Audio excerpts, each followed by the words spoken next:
বড় ইউটিউবার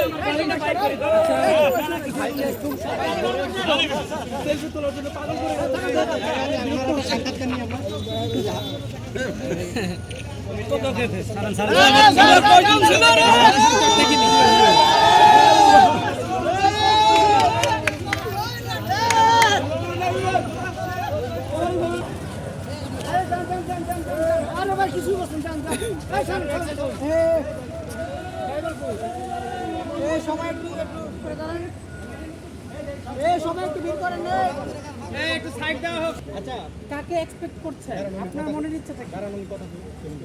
যাকে ভোট দিলে আমাদের উন্নয়ন হবে, শিল্পীদের ভালো হবে। বড় বড় পরিচালক এদের আটকাই দেওয়া হচ্ছে যে শিল্পী সমিতির নির্বাচন আসলেই এরকম একটা বিশৃঙ্খলা সৃষ্টি হয়। এমনকি আবুল হায়াত স্যারের মতো লোককেও আপনার 5 মিনিট ওয়েট করাইতে হবে। চেহারা দেখে ছাইড়া দেওয়া উচিত। আবুল হায়াত স্যারের মতো একজন মানুষ, তাকেও চেক করে ঢোকানো